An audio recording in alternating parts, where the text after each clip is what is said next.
नमो भगवते वासुदेवाय।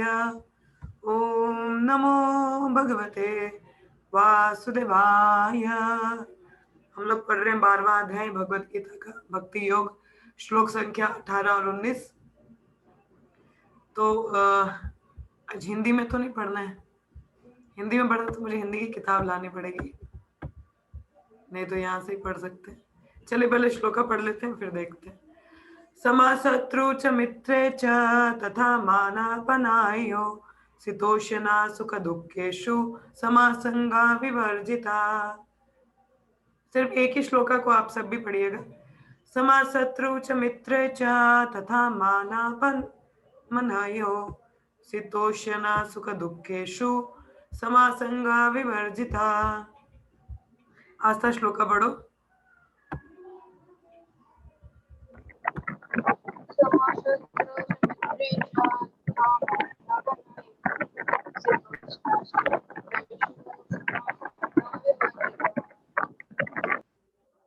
पूजा माता जी आप पढ़िए। समय शत्रेषु च मित्रे च तथा मनापमन्यो शीतोष्णा सुख दुखेषु समय संगा विवर्जित। सुप्रिया माता जी पढ़िए।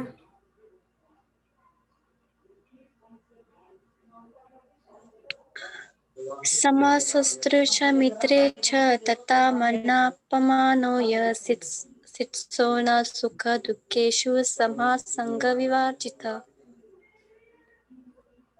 मीनल श्लोका पढ़ो। समशत्रु च मित्रे च तथा मानापमानयो शीतोष्णा सुख दुखेषु समासंगा विवर्जिता। पूनम माता जी आप पढ़िए।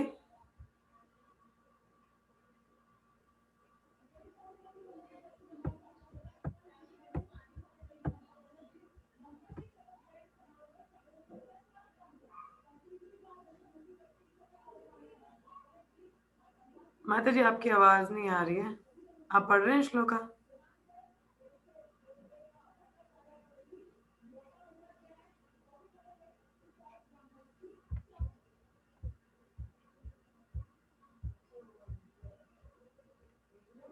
ओके ओके कोई बात नहीं। अनामिका आप पढ़ो। हरे कृष्णा। अनामिका श्लोका पढ़ोगे आप? Okay. Aarti are you able to read the shloka? Yes माता जी पढ़ो। समशत्रौ च मित्रे च तथा मानोपमानयो शीतोष्ण सुख दुखेषु समासंग विवर्जिता। ओके, कोई और रह तो नहीं गया? जिनका नेटवर्क प्रॉब्लम है उनका तो कोई बात नहीं, ठीक है। तो आगे का पढ़ लेते हैं श्लोका। तुल्य निंदा स्तुतिर्मौनी संतुष्टो येन केनचित् अनिकेता स्थिरामतिर् भक्तिमान में प्रियो नरः।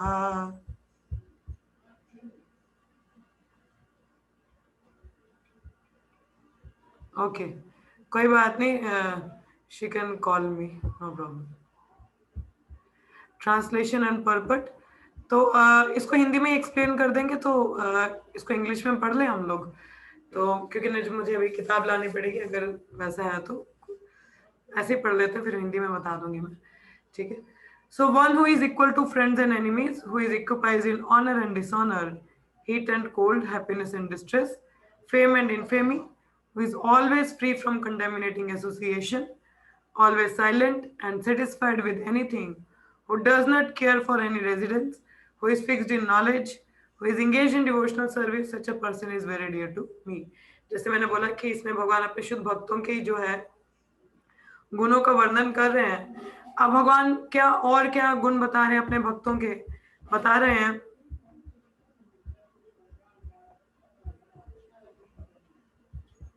कह रहे हैं कि जो दुश्मनों और मित्रों के लिए बराबर हो, मतलब आप हम लोग हैं तो एक्चुअली जो फ्रेंड्स और एनिमी, जैसे हम लोग कई लोगों को अपना दुश्मन मान लेते हैं या मित्र मान लेते हैं, ये एक्चुअल में कुछ भी नहीं है, ये हमारे यहाँ का गेम है, मन का है ना, माइंड का होता है। ये मेरा दोस्त है तो ये मेरा मित्र है, शत्रु है, तो इस तरह से हम बोलते हैं, मगर एक्चुअल में सब बराबर ही हैं। तो वो हमारे यहाँ के मन का रहता है बेसिकली। तो यहाँ भगवान कहते हैं कि जो मित्र और शत्रु को एक समान देखे, मतलब भेद ना करे। तो जो शुद्ध भक्त होता है वो दुश्मन के प्रति भी उतना ही कंपैशन और दया भाव रखता है जितना वो एक मित्र के प्रति रखता है। आगे बात आती है who is equipoised in order and dishonour, क्या उसका मान हो अपमान हो, भक्त उसमें भी क्या है, एक समान रहता है, उसको इतना फर्क नहीं पड़ता। अपने मान और अपमान से उसको फर्क नहीं पड़ता। हाँ, किसी और भक्त का उसके सामने अपमान कर दिया जाए तो फिर वो सहन नहीं करता, या भगवान भी अपने भक्त का अपमान सहन नहीं करते। पर जनरली जो शुद्ध भक्त होता है वो मान और अपमान में भी संभाव रहता है, उसको अपने मान और अपमान की नहीं होती। वो चैतन्य महाप्रभु बताते हैं ना शिक्षास्तिका में, अमानी ना मान देना कीर्तन सदा हरि, कि वो अपने लिए रिस्पेक्ट नहीं देखता मगर बाकी सबको क्या है वो रिस्पेक्ट आदर प्रणाम करता है। तो एक शुद्ध भक्त का गुण है। Heat and cold, happiness and distress, fame and infamy, अब चाहे सर्दी हो गर्मी हो, सुख दुख हो, मतलब लोग उसको तारीफ करें ना करें, always free from contaminating association, उसको कोई फर्क नहीं पड़ता। और हमेशा क्या, कंटेमिनेटिंग एसोसिएशन मतलब असत संग। जैसे भगवत गीता में भगवान बहुत बार कहते हैं कि असत संग त्याग ही वैष्णव आचार, जो भक्त होते हैं वो बुरी संगति नहीं करता। जैसे अब देखा जाए, अभी हम लोग रामायण पढ़ रहे हैं तो उसमें हमने देखा बुरी संगति का प्रभाव किस पे पड़ा, कई पे। जैसी संगति होती है, जैसा संग, वैसा ही हमारा क्या आचरण भी हो जाता है। तो अब जैसे एक कथा आती है संग से रिलेटेड, कि एक जो एक जंगल में एक बार इंद्र आते हैं, तो उनको किसी ऋषि को एक्चुअली देख रहे होते कि तपस्या करो, तपस्या भंग करनी होती किसी तरीके से। तो इंद्र आते हैं तो उनके पास एक बड़ी सी तलवार होती है, तो लेके आते हैं, उस ऋषि को बोलते हैं कि मुझे थोड़ा काम है, तो ये तलवार में अस्त्र शस्त्र साथ में लेके नहीं जा सकता, तो क्या आप इसका ख्याल रखेंगे? तो ऋषि ने बोला मेरे किस काम की, मैं क्या करूंगा, आप लेके जाओ। कहते नहीं नहीं, आप रहने दो इसको, आपने क्या ही करना है, ये पड़ी रहेगी यहीं पे, आपको क्या करना है। तो ऋषि ने बोला अच्छा ठीक है फिर रख दो, कोई बात नहीं। तो बाहर रख दी। तो अब इंद्र तो चला गया। अब देखिए, हम बोले कि हमें संग नहीं लेना, वस्तु पड़ी हो तो संग हो ही जाता है। तो हुआ क्या, ऋषि का क्या काम है, यज्ञ करना है कि नहीं, यज्ञ करेगा, अपना भजन करेगा, यही काम है। तो और तो क्या ही काम है, जंगल जाएगा, फल फूल लेके आएगा, भगवान की सेवा करेगा। एक ऋषि का यही कार्य होता है। अब तलवार पड़ी थी तो सफाई करता था, फिर अब वो तलवार वो उठानी पड़ी उसको वहां से, ये सफाई करनी, तो उठाई, ऐसे उठा के देख लिया, बोला अच्छी लग रही है देखने में, तो उठा के तो अगले दिन के अंदर रख ली। फिर बोला अगले दिन फिर सफाई कर, चलो इसको थोड़ा सा मैं खोल के देख लेता हूँ कैसी है। पहले दिन तो सफाई करके अंदर रखी, दूसरे दिन ऐसे खोल के देखा उसने। फिर उसको अगले दिन जंगल जाना था, थोड़ा लकड़ी वगैरह इकट्ठा करने, तो बोला पता नहीं कोई ले ना जाए मेरी उपस्थिति में, इसको साथ ही लेके जाता हूँ। तलवार को साथ ले गया। अब जो ऋषि होते हैं वो किसी जीव हत्या नहीं करते, जंगल में जाएंगे तो किसी आत्मा को मारेंगे नहीं ना। अब क्या हुआ, उसने जो है तलवार निकाली तो कोई आगे जंगली जुंगली पेड़ होते थे उसको काट देता, कहता फल ही तो निकाल रहा हूँ, इससे क्या ही हो रहा है, सही इस्तेमाल हो रहा है। अब धीरे धीरे क्या हुआ, अब सांप बिच्छू भी आ जाते तो उनको उसने मारना शुरू कर दिया। तो इस तरीके से क्या हुआ, वो ऋषि वो तलवार की संगति में हत्या भी करने लग गया। तो देखिए, हम कई बार संग नहीं लेना चाहते मगर चीज बड़ी बड़ी भी संग दे जाती है। तो इसलिए हमें एक बुरी संगति का बड़ा ध्यान देना चाहिए कि किसी भी व्यक्ति से क्या है, हमें जो संग बड़ा ध्यान पूर्वक ले। पहली बात तो ये, हमें अपना संग देने का प्रयास करना चाहिए, किसी की बुरी संगति नहीं लेनी है। अपना अच्छा किसी को देने का प्रयास करो, किसी की बुरी नहीं लेनी है, ठीक है। अगर आपको लगता है कि मैं इस व्यक्ति को अपना संग नहीं दे सकता तो उसके पास ही मत जाओ। क्या आपको लगेगा कि आपकी चेतना अशुद्ध हो जाएगी तो उसका संग ही मत करो, ठीक है। दूर दूर से राम राम जी। चलिए, तो ये जो भक्त है वो हमेशा ये बहुत ध्यान रखते हैं कि एक बुरी संगति से अपने आप को दूर रखते हैं। ऑलवेज साइलेंट, साइलेंट मतलब शांत रहना, मतलब चुप रहना। अब साइलेंट का मतलब, चुप रहने का मतलब यहाँ पे ये है कि ये नहीं है कि भक्त बोलते ही नहीं है, बोले तो मौन व्रत धार के बैठ जाएंगे।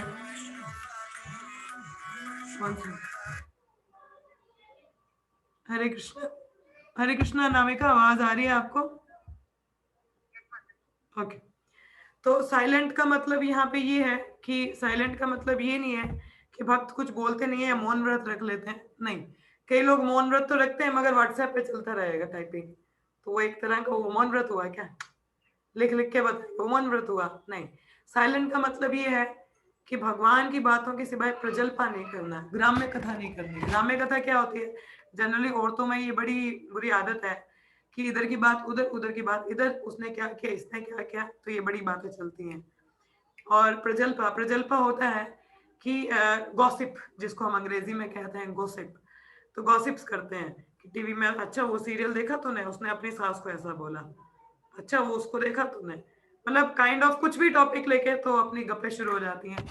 तो जो एक भक्त है वो इन चीजों से अपने आप को रिफ्रेन करता है, इन चीजों में नहीं इन्वॉल्व होता। तो साइलेंट का मतलब है कि वो फालतू की बात नहीं करेगा, जो भी होगा हरि कथा हरि कीर्तन भगवान से रिलेटेड बात ही वो करता है, या ऐसी बात करेगा जो सबके भले के लिए हो। तो ऐसे इसका मतलब होता है कि ऑलवेज साइलेंट। तो ऑलवेज साइलेंट का मतलब कि भक्त फालतू बात नहीं करेगा, भगवान से रिलेटेड बात करेगा या जो सबके हित के लिए हो। इसका मतलब ये नहीं मौन व्रत की बात नहीं है, ठीक है। तो आगे आता है सेटिस्फाइड विद एनीथिंग, मतलब वो संतुष्ट रहता है जो भी उसको भगवान द्वारा मिलता है अपने जीवन में। कहता है कि ठीक है, मेरे कर्मों के अनुसार इतना मेरे लिए था, तो उसी में वो संतुष्ट रहेगा, खुश रहेगा, एक्सेप्ट करेगा वट एवर उसके लिए आता है। Who does not care for any residence, कि मतलब अब जो भक्त है वो तो रेजिडेंस के लिए भी अपने, आपने सन्यासी देखे होंगे जो एक स्थान से दूसरी जगह पे क्या है, सफर करते रहते हैं, ठीक है। उनका क्या एक ठिकाना नहीं होता परमानेंट। अब वो एक जगह से दूसरी जगह क्यों जाते हैं? ताकि वो ज्यादा से ज्यादा लोगों से मिल सके, प्रचार कर सके। अब एक जगह एक सन्यासी बैठ जाएगा तो आसक्ति हो सकती है, तो प्रॉब्लम हो जाएगी, तो इसीलिए उसका काम क्या, प्रचार करते जाना। तो पूरी तरह भगवान पे निर्भर है, तो जहाँ पे उसको श्रेय मिल जाएगी तो वहां रहने लगा, नहीं मिलेगा तो पेड़ के नीचे सो जाएगा। शुद्ध भक्त ऐसा है। पर जो गृहस्थी है ऑब्वियसली उनके लिए घर की जरूरी है। तो मतलब doesn't care for residence in the sense कि वो अपने घर को आश्रम बना के रखता है, एक वो भी बात है। आश्रम मतलब कि भगवान की सेवा के लिए अपने घर को उपयोग में लाता है, साथ में मिलकर सभी भजन करते हैं, कीर्तन करते हैं, तो इस तरह से वो घर घर नहीं मंदिर बन जाता है। तो उस तरीके से वो is fixed in knowledge. Fixed in knowledge मतलब जिसको पता है ऑब्जेक्ट ऑफ नॉलेज क्या है, भगवान कृष्ण। जिसको पता है कि आत्मा और शरीर में क्या अंतर है, और आत्मा भगवान का अंश है, तो मतलब भगवान की सेवा में लगेगा, तो उसको ये ज्ञान उसके मन में रहता है। Who is engage in devotional service. Devotional service हमारी नवदा भक्ति है, तो इस पर श्रवण कीर्तन स्मरण वंदनम पाद सेवनम दास्यम साख्यम आत्मनिवेदनम, तो ऐसे 9 प्रकार से हम सेवा भगवान की कर सकते हैं। तो हमेशा भगवान की सेवा में रहेगा। या तो कीर्तन, अभी हम लोग आप लोग श्रवण कर रहे हैं, सुन रहे हैं भागवत, जो भगवान की वाणी है भगवत गीता में, इसका श्रवण कर रहे हैं ना आप लोग। और इसको ही जाके अगर आप चर्चा करोगे तो वो कीर्तन हो जाएगी कि आज हमने भगवत गीता में ये पढ़ा, तो उसमें बता रहे थे कि एक भक्त जो होता है दुश्मन और मित्र के प्रति समान होता है, सबको उपदेश देगा। दुश्मन भी अगर आएगा भगवान का ज्ञान लेने तो भक्त उसको भी ज्ञान देगा। तो ऐसा भक्त होता है कि वो उसको कोई सुख और दुख में समान रहता है, भगवान का हाथ देखते ही। हमने कल भी चर्चा की थी कि ज्ञान में होता है, हमेशा भगवान की सेवा में रहता है। तो ऐसे जब हम चर्चा कर रहे हैं उसको कीर्तन कह देते हैं, ठीक है। स्मरण, भगवान की लीलाएं हम जब सुनते हैं तो उसको याद करना, वो स्मरण है, ठीक है। वाणी को याद करना वो स्मरण है। तो इस तरह से जो भक्त भगवान की सेवा में लगा रहता है, तो जो ऐसे भक्त में जिसमें गुण होते हैं वो व्यक्ति भगवान को बहुत प्रिय है, कि उसके लिए मित्र और शत्रु सब समान है। जैसे प्रहलाद महाराज थे, ठीक है, वो किसके भक्त थे? विष्णु के। और जो उनके पिताजी थे वो किसके दुश्मन थे? विष्णु के, ठीक है। एक तरफ पिताजी हैं जो दुश्मन है विष्णु के, और एक तरफ बेटा है जो विष्णु का आराध्य है, उनकी पूजा करता है, आराधना करता है। मगर प्रहलाद महाराज अपने पिताजी को भी बहुत रिस्पेक्टफुली बोलते थे, ओ ग्रेटेस्ट अमंग द डीमंस, कि वो दानवों में, राक्षसों में सबसे महान राक्षस, इस तरह से उनको बोलते थे। देखो उसको हिरण्यकशिपु बड़ा मजा आता था, मुझे बड़ा सा राक्षस बोल रहा है। आप में से किसी को मैं राक्षस बोलूं आप अपराध मानोगे, बोलेगे हमें राक्षस बोल रहे हो माता जी, हम राक्षस दिख रहे हैं आपको? राक्षस नहीं है, सभी भक्त है, तो आप में से कोई राक्षस नहीं है। तो मतलब अगर हमें कोई बोले तो हम तो पूरा मान जाएंगे ना, हमें कोई ऐसा बोले। पर हिरण्यकशिपु बड़ा मजा आता था अगर उसको ऐसा बोला जाता था। तो मतलब वो अपने पिताजी को भी रिस्पेक्टफुली आदर सम्मान करता था, कि उनके पिताजी ने तो प्रहलाद महाराज को कितना तकलीफ दिया, मगर फिर भी उन्होंने एंड समय में भी नरसिंह भगवान से क्या मांगा कि इनकी मुक्ति करवा दीजिए, ऐसा बोला उन्होंने। तो मतलब जो एक भक्त है वो हमेशा क्या है, अपने शत्रु का भी भला देखेगा कि वो भी भगवत धाम जा सके, उसके लिए भी हेल्प करेगा। जैसे बड़ी अच्छी स्टोरी है नित्यानंद प्रभु और नित्यानंद प्रभु की, जब जगाई मधाई ने वन सेकेंड, जब जगाई मधाई को नित्यानंद प्रभु हरदास ठाकुर प्रचार करने गए, तो जगाई की मधाई उन्होंने क्या किया, एक शराब का पूरा वो मटका था तो नित्यानंद प्रभु के सिर पे मार डाला और नित्यानंद प्रभु के यहाँ से खून निकल गया। और ये देख के चैतन्य महाप्रभु अपना सुदर्शन लेके आ गए उनका सिर काटने के लिए। जब चैतन्य महाप्रभु को इस तरह से देखा, नित्यानंद प्रभु उनके पांव पड़ गए, प्लीज इनको, इन पे कृपा करो, छोड़ दो, आप तो यहाँ पे जीवात्मा का उद्धार करने आए हैं, ये तो क्या अज्ञानता में, तो इन्हें क्षमा कर दीजिए। तो ये एक भक्त का भाव होता है। देखिए उन्होंने मारा मगर उन्होंने रिवेंज नहीं बोला, नहीं इनको छोड़ दो। इसका एक और उदाहरण हम लोग जीसस क्राइस्ट का देख सकते हैं। जीसस क्राइस्ट भी बहुत बड़े भक्त हैं, भगवान के पुत्र हैं भगवान के। तो देखिए 3 साल का प्रचार किया उन्होंने बाइबल का, और 3 साल में उन्हीं के जो शिष्य थे उन्होंने ही उनको क्रूसीफाई कर दिया। क्या है, एक क्रूस के ऊपर लटका दिया, कील लगा दिए यहाँ पे, जिंदा कील यहाँ लगाया, उनको मारा गया। कैसे उनको कितनी बुरी हुई उनके, आप सबने पता होगा आप सबको। फिर भी उन्होंने परमेश्वर से क्या प्रार्थना की, हे परमेश्वर ये लोग अज्ञानी है, इन्हें नहीं पता ये लोग क्या कर रहे हैं, तो इन्हें क्षमा करिएगा। ऐसा जीसस क्राइस्ट ने प्रे किया। तो जो भक्त है वो दुश्मन का भी भला चाहता है, वो सोचते कि ये मैं ज्ञान में कम, ये तो अज्ञानी है तो चलो इसका भी भला हो। तो ये एक भक्त का उदार हृदय है। जैसे द्रौपदी माता जी का भी हमने देखा, अश्वत्थामा ने उनके 5 पुत्रों को सोए मार दिया, फिर भी द्रौपदी माता ने क्या बोला, अर्जुन को प्लीज इन्हें छोड़ दो, मैं नहीं चाहती इनकी माता भी मेरी तरह दुख देखे, ये अकेले अकेले पुत्र है हमारे गुरुजनों के, छोड़ दो। तो दया दिखाई एक भक्त। और अर्जुन जब लड़ाई के लिए आए बैटलफील्ड में, जो उनका इतना अपमान हुआ, द्रौपदी का चीरहरण करने आए दुशासन, दुर्योधन ने इतना अपमान किया, मगर फिर भी अर्जुन क्या कहते, नहीं मैं नहीं लड़ सकता, मैं जंगल जाके भीख मांग लूंगा, कोई बात नहीं इनको रहने दो, है तो मेरे ही ना। तो ये एक हृदय होता है भक्त का, वो कभी किसी के प्रति द्वेष नहीं करता। तो ये भक्त का गुण है। हमें उतना गुण नहीं है अभी, पर प्रयास करेंगे तो शायद आए। तो ये एक शुद्ध भक्त के गुण होते हैं, तो हमें ये अपनाने चाहिए। ठीक है, सो यहाँ पे प्रपात उन्हीं के बारे में बता रहे हैं। आगे आता है इसमें जैसे तात्पर्य में प्रपात बताते हैं, A devotee is always free from bad association, कि एक भक्त है वो हमेशा बुरी संगति से बचा रहता है। कभी उसको कोई तारीफ करे या उसकी बदनामी करे सोसाइटी में, भक्त को उससे फर्क नहीं पड़ता। डिवोटी जो होता है वो हमेशा क्या है, इन चीजों से परे रहता है, मान अपमान से उसको फर्क नहीं पड़ता है, हमेशा वो धीर रहता है, कभी भी पैनिक नहीं कर जाता। अभी जैसे आज अभी का जो सिचुएशन है, बड़ा कोरोना का, सारी जगह बहुत ही लोग फ्रस्ट्रेशन है, डिस्ट्रेस है, कई परिजनों को, कई बीमार हैं, कई शरीर त्याग रहे हैं। मुझे भक्त वो धीर रहता है।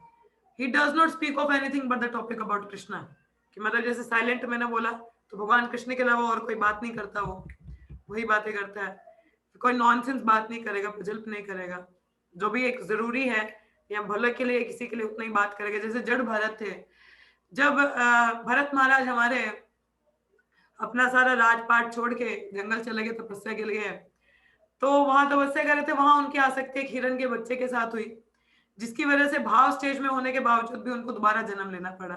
तो हिरण का जन्म हुआ, हिरण के जन्म, फिर भी उनको याद था कि पिछले जन्म उनकी आसक्ति एक हिरण से हुई थी, तो बोला कि नहीं इस बार मैं पूरी भक्ति करूंगा, तो उनको याद था, तो साधुओं के आश्रम में रहा करते थे।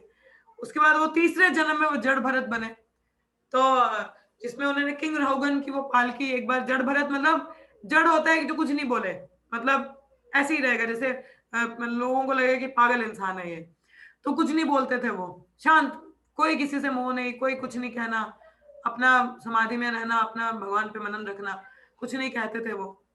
तो एक बार किंग रहुगुन, राजा जो रहुगुन थे, वो उनकी पालकी लेके जा रहे थे उनको उठा के, तो अब उनकी पालकी में एक बंदा कम बढ़ गया, 4 लोग चाहिए ना उठाने के लिए, तो इनको देखा जड़ भरे, बड़े हट्टे कट्टे थे ये, बोला इधर पालकी उठा, राजा की लेके जानी, तो उन्होंने भी हाथ कंधा दे दिया, तो दिया। तो जो वैष्णव होता है वो एक छोटी सी चींटी पे भी बड़ी कृपा करता है, उसको भी हानि नहीं पहुंचाता। तो क्या हुआ, तो बीच रास्ते में चींटियां आ रही थी, तो जो जड़ भरत थे जिन्होंने ये पालकी उठा रखी थी किंग रहुगन की, तो कभी इधर कभी उधर, चींटी पाँव अब एकदम से नहीं ना आगे बढ़ा रहे थे, कभी इधर कभी इधर, तो वो पालकी बड़ी हिल रही थी। तो राजा को लगा ये किस बेवकूफ को मेरी पालकी उठाने को बोल दिया, ये ऐसे सीधा नहीं चल सकता, इतना हट्टा कट्टा हो गया, डांटना शुरू किया, मगर जड़ भरत कुछ बोले नहीं। तो बाद में उस राजा के उद्धार के लिए उन्होंने उनको उपदेश दिया, पूरा बताया कि आप ये जो, मतलब खैर वो 5वें स्कंद में आता है भागवतम में उसका वर्णन, बट बात मैं क्या बताना चाहती हूँ ये है कि जो भक्त है अगर वो मुंह खोलेगा भी तो किसी का भला ही उसमें होगा, otherwise he don't speak any nonsense. तो कुछ बुरा नहीं, किसी को फालतू कहने में दिलचस्पी नहीं रखते। आगे है कि कहते हैं devotee is happy in all condition, sometime he may get very palatable food stuff, sometime not, but is satisfied. तो भक्त है वो हर परिस्थिति में क्या है, खुश रहता है। जैसे मैंने आज भागवत में पढ़ा कि कोई भी भौतिक परिस्थिति हो, जो भक्त है उसमें संतुष्ट रह के अपने आप को फाइनल एग्जाम के लिए प्रिपेयर करता है। फाइनल एग्जाम क्या, मृत्यु का, कि ताकि मृत्यु के समय भगवान का मनन कर सके, चिंतन कर सके। तो अपने आप को भक्ति में संलग्न रखते भगवान की सेवा में रहता है। कोई भी सिचुएशन हो, सुख हो दुख हो, प्रयास करता है कि भगवान को हमेशा स्मरण करें। तो इस तरीके से he called fixed because he is fixed in his determination and knowledge। तो भक्त पूरी तरह दृढ़ रहता है कि भक्ति करनी है। We may find some repetition in the description of qualification of a devotee, but just to emphasize the fact that, तो प्रपात बता रहे हैं कि ये शायद हमने जैसे कल चर्चा की वही शायद पॉइंट आज भी रिपीट हो रहे हो, पर प्रपात बता रहे हैं शुद्ध भक्तों के गुण है, इनको जितना श्रवण करेंगे, जितना इनके बारे में बात करेंगे, उतना हमें भी ये गुण आते हैं। One who is not a devotee has no good qualification। तो जो एक भक्त है नहीं है, उसमें कोई भी एक अच्छा गुण नहीं है। जैसे प्रपात का मैंने एक बार लेटर पढ़ा था, तो बालकृष्ण महाराज को उन्होंने लिखा था, उसमें था कि एक अच्छा करेक्टर क्या होता है। अभी जैसे हम लोग शादियों का सीजन चल रहा है, तो शादी करते तो हम बड़ा अच्छा बोलते कि अच्छे करेक्टर की लड़की होनी चाहिए, अच्छे करेक्टर का लड़का होना चाहिए। करेक्टर वर्ड बड़ा यूज करते हैं हम लोग, है ना। तो अगर देखा जाए तो एक अच्छा करेक्टर क्या है, कौन बताएगा मुझे? आप सभी हैं यहाँ पे, आप ही बता दीजिए एक अच्छा करेक्टर क्या होता है, कौन बताएगा? हाँ जी, what is a good character? Who will tell? आपके हिसाब से एक अच्छा करेक्टर क्या होता है? बताओ, कुछ भी बताओ। हाँ जी बोलिए, आप इतने सारे लोग हो, कोई तो बोलो।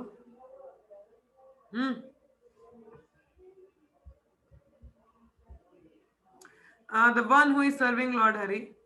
अच्छा, और चलिए, आप लोग तो मुंह खोलने से रहे, मुझे लगता है आप सबने भी साइलेंट धार लिया है। जी, हाँ जी, जो सबके साथ मतलब अच्छे से बिहेव करे और भक्ति करे, तो मतलब अगर यूजली मटेरियल वर्ल्ड में देखे तो उससे अच्छा करेक्टर कहते हैं, मतलब अच्छा, मेरे जो अच्छे पॉइंट से ऑफ बिहेव करे। कोई नहीं, वीकली चाय पीता हो, कोई बात नहीं, अच्छा करेक्टर है। गर्लफ्रेंड नहीं है उसकी, पहले थी अब नहीं है। नहीं माता जी, मतलब अगर उसके हिसाब से देखा जाए तो मटेरियल वर्ल्ड के हिसाब से तो वो तो इसी को समझते हैं कि हाँ भाई ये ऐसा है तो अच्छा है। मतलब अगर मटेरियल में हम अच्छा देखें तो करेक्टर हमारे लिए क्या तो है भक्त चाहिए।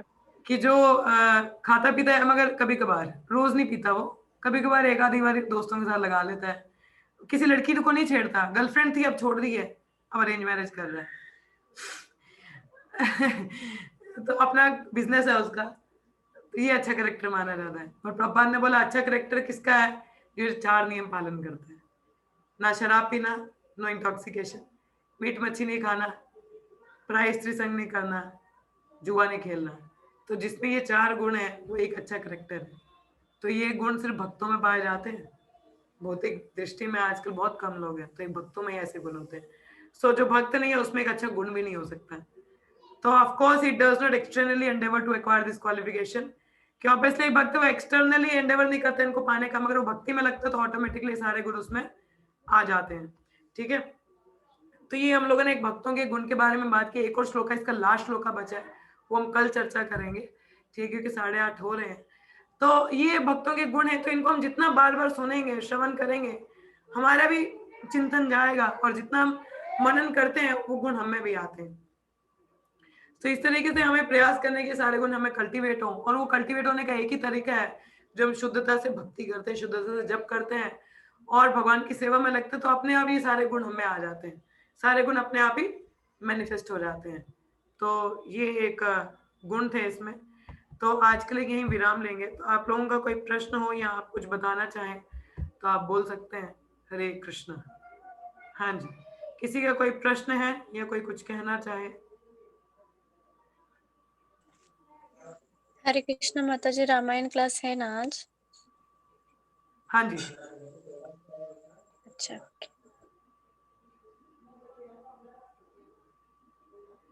आप हाँ अभी इसके बाद पढ़ेंगे। यस मीनल माता जी।